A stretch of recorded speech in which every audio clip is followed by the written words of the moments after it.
하나님의 구원 이렇게 받는다. 이지춘 목사.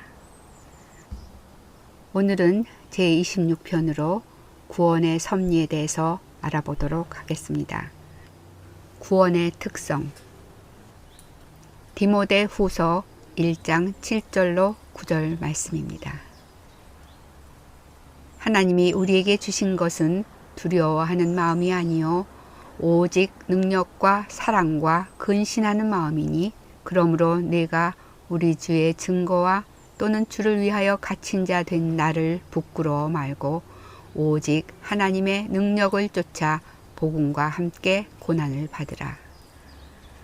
하나님이 우리를 구원하사 거룩하신 부르심으로 부르심은 우리의 행위대로 하심이 아니요 오직 자기 뜻과 영원한 때 전부터 그리스도 예수 안에서 우리에게 주신 은혜대로 하심이라.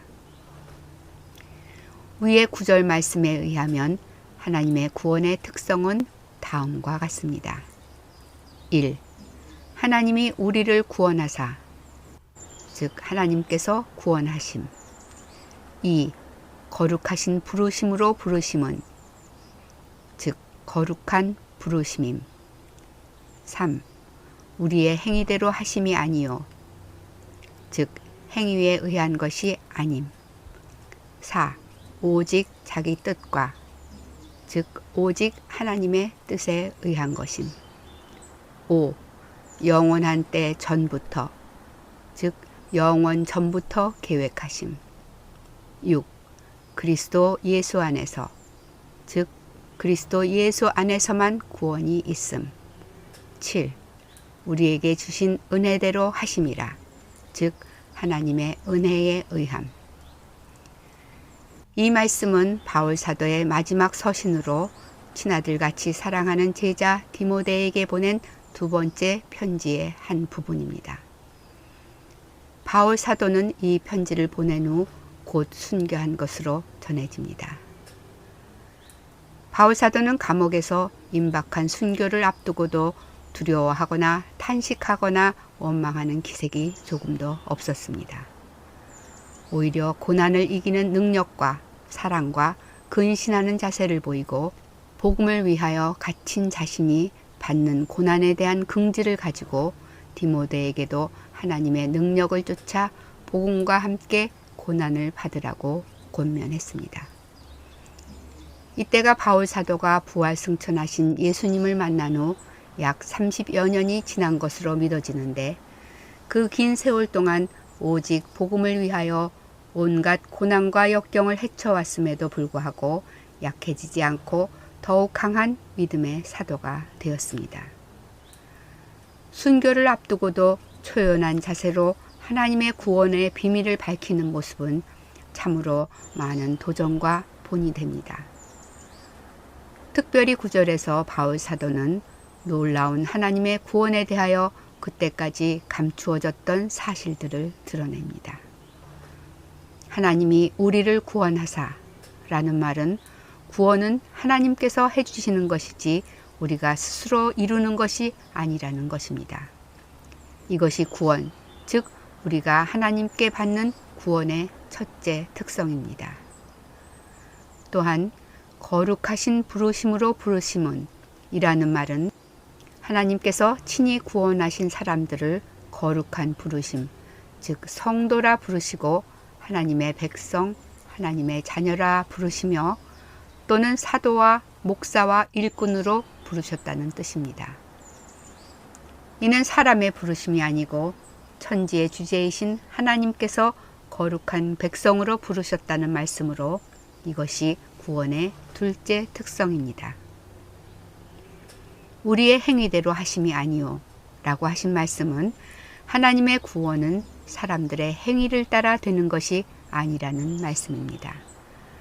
여기서 행위는 율법의 행위, 즉 선행을 의미하며 하나님의 구원은 율법의 행위에 의하여 주어지는 것이 아니라는 것을 아래의 성경 구절이 잘 설명하고 있습니다. 로마서 3장 20절에서 22절 말씀입니다. 그러므로 율법의 행위로 그의 앞에 의롭다 하심을 얻을 육체가 없나니 율법으로는 죄를 깨달음이니라. 이제는 율법 외에 하나님의 한 의가 나타났으니 율법과 선지자들에게 증거를 받은 것이라. 곧 예수 그리스도를 믿음으로 말미암아 모든 믿는 자에게 미치는 하나님의 의인이 차별이 없느니라. 율법, 특히 십계명을 보면 누구도 이것을 온전히 지킬 수 없다는 것을 잘 알 수 있습니다. 하나님께서 이렇게 사람이 도저히 다 지킬 수 없는 율법을 주시고 이 율법을 온전히 지켜야 구원해 주시겠다고 주장하신다면 하나님은 사람을 구원해 주실 마음이 없으시다는 뜻입니다. 그러므로 사람에게 율법을 주신 것은 율법을 지켜 구원받으라고 주신 것이 아니라는 것이 분명합니다. 그러면 율법을 주신 목적이 무엇일까요? 율법을 보고 우리가 죄인임을 깨달으라는 것입니다. 율법은 우리의 죄를 반사시켜주는 거울 같아서 율법을 대하면 우리의 죄가 나타납니다. 하나님을 하나님으로 모시지 못하는 죄도 나타나고 부모님을 공경하지 못하는 죄도 나타나며 아내와 자녀들과 이웃을 사랑하지 못한 죄도 떠오르고 음란, 사기, 거짓, 도적질 등 온갖 추한 죄악들이 역겹게 떠오릅니다. 이때 진정 깨끗하고 진실하게 살기를 원하는 사람들은 로마서 7장 14절처럼 오호라 나는 곤고한 사람이로다.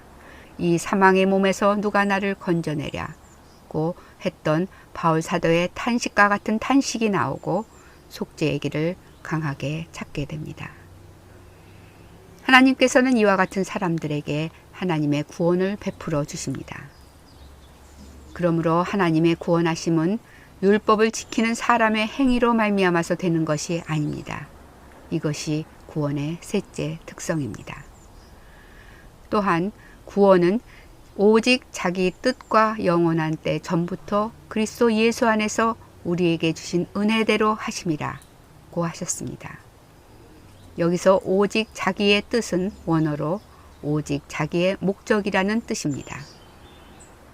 하나님께서 사람을 구원하시며 거룩하게 부르심은 하나님의 목적에 따라서 그렇게 하신다는 말씀입니다.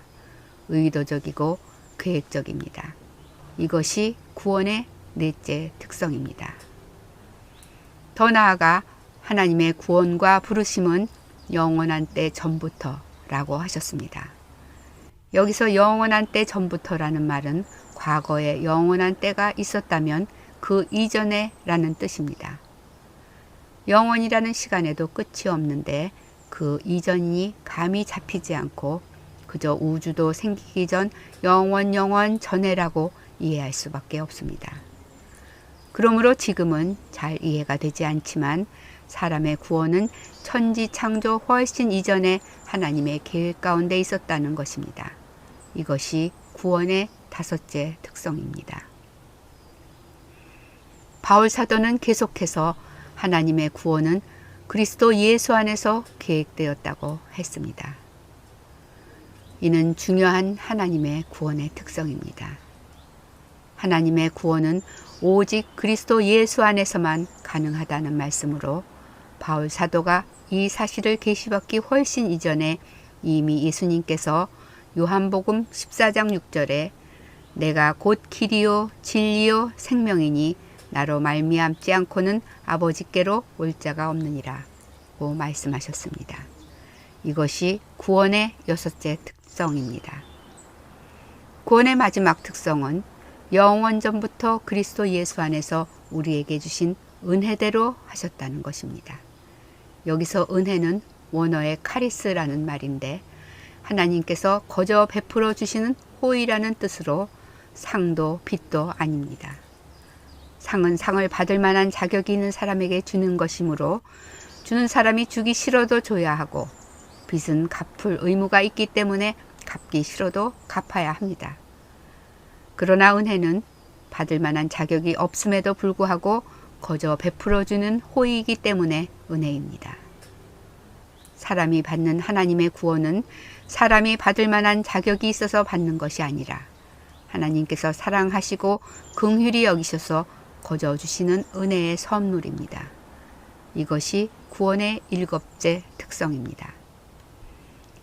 바울 사도가 이 짧은 한 절의 말씀을 통하여 보여주시는 영원 전부터 시작된 하나님의 구원의 섭리는 실로 놀랍습니다. 그는 부활 승천하신 예수님을 직접 만나 예수님으로부터 정오의 해보다도 더 밝게 비추는 빛에 눈이 망가지는 체험을 했고, 두려운 음성을 들었으며, 셋째, 하늘에 이끌려가서 하나님으로부터 사람이 가히 이르지 못할 말씀을 듣고 왔습니다. 이와 같은 신비한 영적 체험과 더불어 하나님과 깊은 교통 가운데 계시된 하나님의 구원에 관한 비밀이었는데, 그의 가장 사랑하는 아들과 같은 제자 디모데에게 마지막 유언과 함께 알려주셨습니다. 그리고 복음과 함께 고난을 받으라고 명하시고 세상을 떠났습니다. 짧은 순간의 인생과 세계와 우주를 넘어 영원이라는 차원에서 볼 때 그 길이 가장 복된 최상의 길이었기 때문입니다. 다음은 오직 믿음으로입니다. 에베소서 2장 8절로 9절 말씀입니다. 너희가 그 은혜를 인하여 믿음으로 말미암아 구원을 얻었나니 이것이 너희에게서 난 것이 아니요 하나님의 선물이라. 행위에서 난 것이 아니니 이는 누구든지 자랑치 못하게 함이니라. 사람을 위한 하나님의 구원은 전적으로 하나님의 섭리에 의하여 하나님께서 완전하게 준비하시고 이루십니다. 그러나 구원이 사람에게 전달되는 길, 즉 사람이 구원을 자기의 것으로 소유하는 길은 오직 예수님을 믿는 믿음뿐입니다. 사람을 구원하시고자 하시는 하나님의 뜻과 은혜, 예수 그리스도의 길과 진리와 생명 되심도 하나님께서 모두 완벽하게 준비해 놓으셨습니다. 하지만 예수님을 믿는 믿음만은 구원받기 원하는 사람의 몫이라는 뜻입니다. 이러한 믿음은 믿음의 정의에서 살펴본 바와 같이 사람의 자유의지에 속한 것으로 하나님께서는 특별한 경우가 아니면 좀처럼 침해하지 않으십니다. 이미 여러 번 강조했듯이 하나님께서는 사람의 인격을 존중하시기 때문입니다. 이는 부모가 자녀를 낳았지만 자녀들이 부모의 부속물이 아닌 온전한 인격과 자유의지를 가진 개체로서 부모와 사랑과 존경의 관계를 갖는 것과 같다고도 할 수 있습니다. 그러므로 천하에 둘도 없는 악인 죄인이라도 예수님을 믿는 믿음으로, 천하에 복이 드문 착하고 선한 의인이라도 예수님을 믿는 믿음으로 구원을 받는 것입니다. 이는 의롭고 착한 선인이나 혹은 천하에 없는 악인이나 사람이 보기에는 차이가 있을지라도 하나님이 보시기에는 모두 죄인이기 때문입니다.